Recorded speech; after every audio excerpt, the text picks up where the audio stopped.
3 in the morning, September 1972.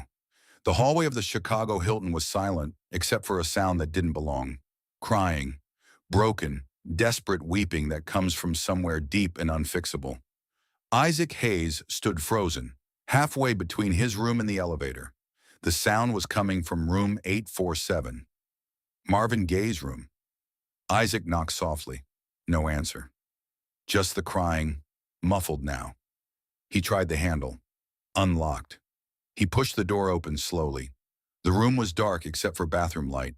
And there, kneeling beside the bed with his hands pressed together and his face buried in the bedspread, was Marvin Gaye, praying, begging, crying.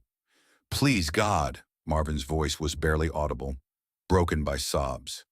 "Tell me if I'm damned. Tell me if this music is sin. Tell me if every note takes me further from you. Please, I need to know." Isaac didn't move. He couldn't. He'd known Marvin for years, performed on the same bills, shared the same stages, existed in the same industry. But he'd never seen this, never imagined this. "Marvin?" Isaac's voice came out as a whisper. Marvin didn't stop, didn't look up, just kept praying, his shoulders shaking, his words tumbling out in desperate fragments. "Tell me if my father was right, if every love song is a betrayal, if every woman I sing to takes me closer to hell. Please, God, please." "Marvin, stop." Isaac stepped into the room, closing the door behind him. "Man, get up. What are you doing?" Marvin finally raised his head. His face was soaked with tears, his eyes red and swollen. He looked at Isaac with an expression that was part shame, part relief, part something Isaac couldn't identify. "What I do every night," Marvin said quietly. "What I've always done." To understand why Isaac Hayes found Marvin Gaye on his knees at 3 in the morning, you need to understand who these two men were in 1972. Isaac Hayes was 30 years old and untouchable. He had just won an Academy Award for Shaft, becoming the third black composer ever to win an Oscar. He was Black Moses, a sexual icon who wore chains and leather, whose music dripped with confidence and power. When Isaac sang about desire, he did it without apology, without guilt, without looking back. He had made peace with the secular world. He belonged to it completely. Marvin Gaye was 33 and drowning.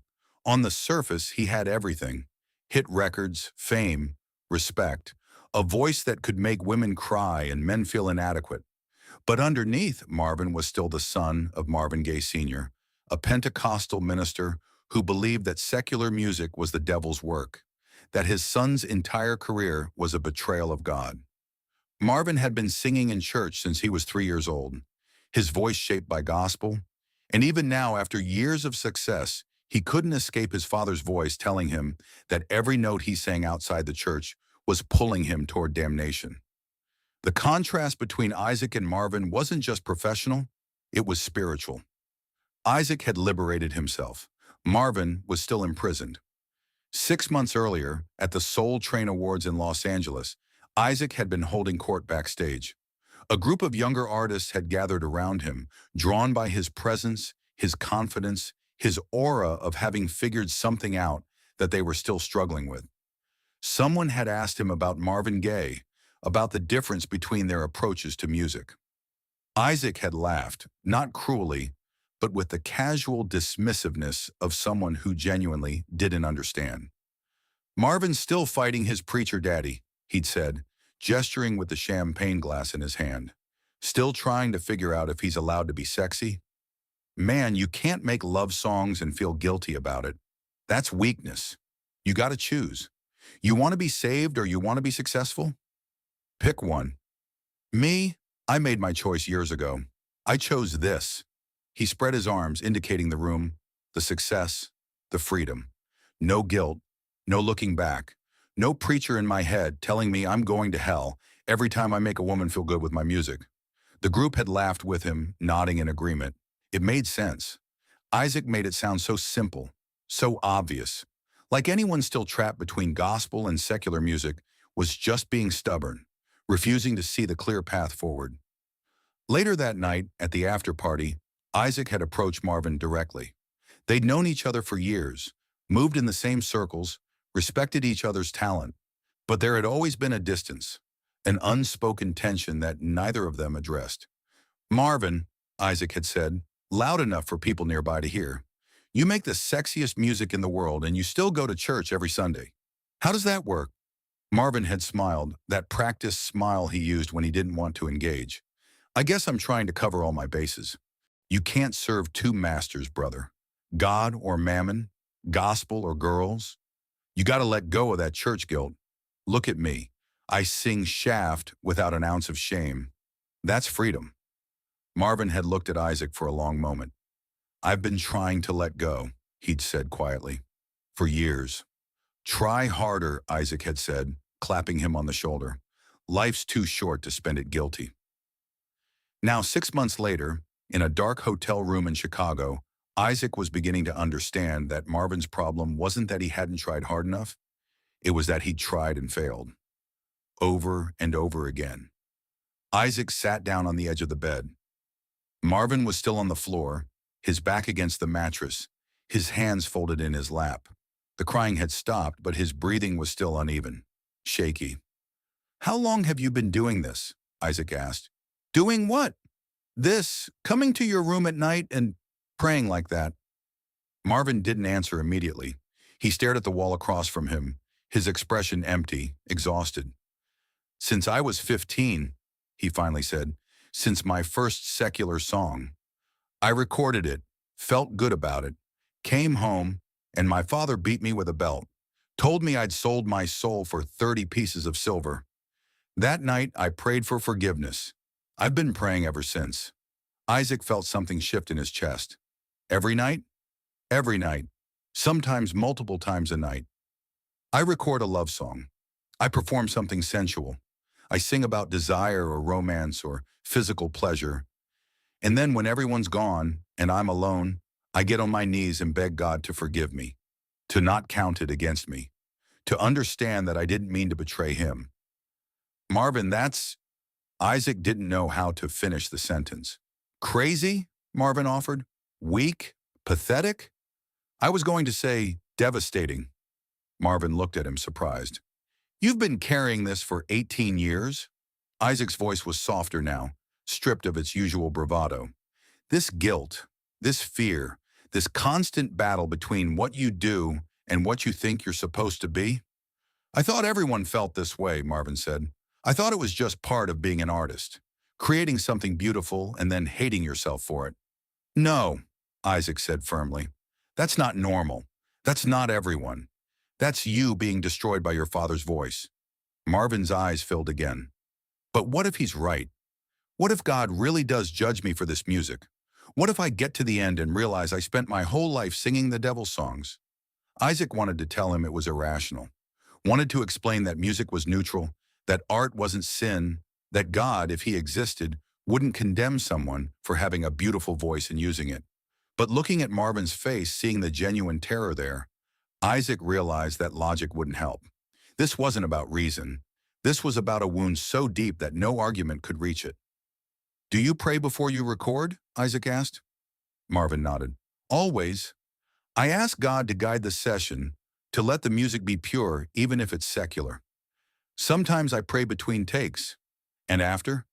After I pray for forgiveness, for making music that glorifies the flesh instead of the spirit. So you're praying before, during, and after every song? Yes. Marvin, you're torturing yourself. I know. Marvin's voice broke. But I don't know how to stop. The voice in my head, my father's voice, it never goes away. It tells me I'm damned, that I chose wrong, that every success in this world is just proof of how far I've fallen from God. And the worst part is, I believe it. Every award, every hit record, every sold-out show, they all feel like evidence of my betrayal. Like God is letting me succeed in the secular world because he's already given up on me. Like he's saying, fine, have your earthly rewards because you'll never have heaven. Isaac felt his throat tighten. That's not how God works, man. Isn't it? My father preached that the world and its pleasures are temporary, that only the spirit matters. And here I am, choosing the world every single day, making music about love and sex and desire when I should be making music about salvation. Isaac stood up, walked to the window, looked out at the Chicago skyline. Somewhere out there, people were sleeping peacefully, not carrying the weight Marvin carried every single night. "Why didn't you tell anyone?" He asked. "Because everyone would think exactly what you thought 6 months ago. That I'm weak, that I need to get over it, that it's simple, just let go and be free. But it's not simple for me. It's never been simple." Isaac turned back to face him. "I called you weak. I know. I heard you at the Soul Train Awards.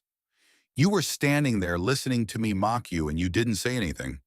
What was I supposed to say? That you were right? You were. I am weak. I can't let go. I can't be like you.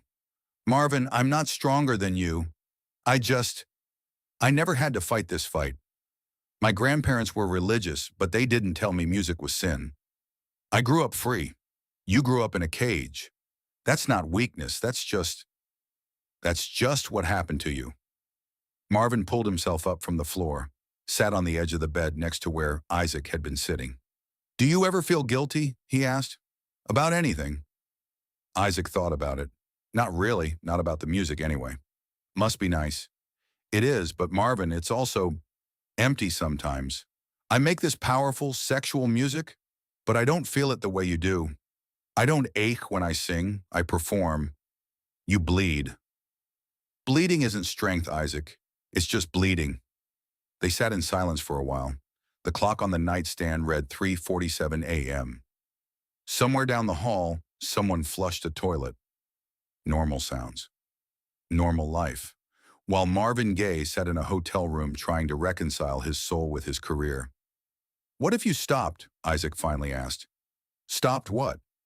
"Stopped praying for forgiveness. Stopped asking God to excuse your music. Just stopped."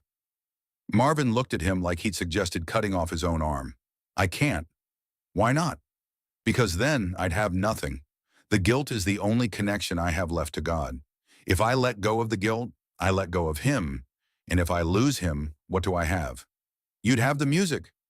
"The music isn't enough. It's never been enough." Isaac felt something he hadn't felt in years. Helplessness. He'd built a career on confidence, on knowing how to navigate the world, on being unshakable. But sitting in this room with Marvin Gaye, he realized there were battles he'd never had to fight, wounds he couldn't heal, pain he couldn't understand. "I need to tell you something," Isaac said, "and I need you to hear it." Marvin looked at him. "When I said you were too religious, too guilty, too controlled, I was wrong, not because those things aren't true. They are. But I was wrong to think that made you weak. You've been fighting a war every single day since you were 15 years old. Between your father and yourself, between God and art, between who you are and who you were told you should be. And you're still here, still making music, still showing up. That's not weakness. That's the strongest thing I've ever seen." Marvin's face crumpled. He put his head in his hands and cried again. But this time it was different. Not the desperate prayer crying from earlier. This was release. Permission to be broken without being condemned for it. Isaac put his hand on Marvin's shoulder and left it there. He didn't have answers. He didn't have solutions. But he could witness this pain without judging it. When Marvin finally spoke again, his voice was steady. "I'm going to keep praying," he said. "I can't stop. I need you to know that. This conversation won't fix me. I know, but it helps. Knowing someone sees it, knowing I'm not just crazy. You're not crazy.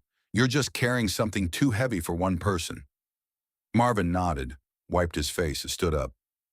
"I should try to sleep." Isaac stood too. "Yeah, me too." At the door, Isaac turned back. "Marvin? Yeah? Thank you for letting me see this, for not hiding it." "I didn't let you see it. You walked in. But you didn't kick me out." Marvin smiled, a real smile this time, small but genuine. "Maybe I was tired of hiding." Isaac left the room and walked back to his own. He didn't sleep for the rest of the night. He just lay in bed, staring at the ceiling, thinking about the man down the hall who had everything and nothing at the same time. The next day during soundcheck, Isaac and Marvin didn't mention what had happened. They were professional, friendly, normal. But something had shifted. When Marvin sang that night, Isaac watched from the wings and heard something he'd never heard before. Underneath the smoothness, underneath the technical perfection, there was an ache, a longing, a question that never got answered. After the show, reporters asked Isaac about Marvin's performance. "What do you think makes Marvin Gaye's voice so unique?" Isaac thought about the man on the floor at 3 a.m., begging God for forgiveness. "Pain," he said. "Marvin sings like every note costs him something, because it does."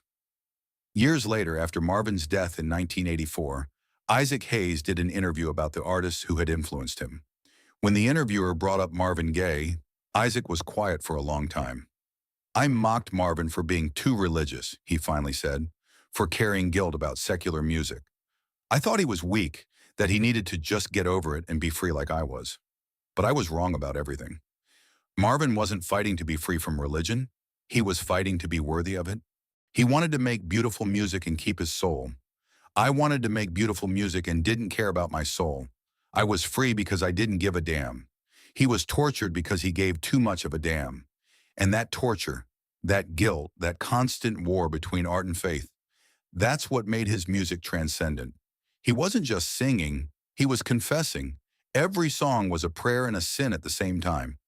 The interviewer asked if Isaac regretted the things he'd said about Marvin.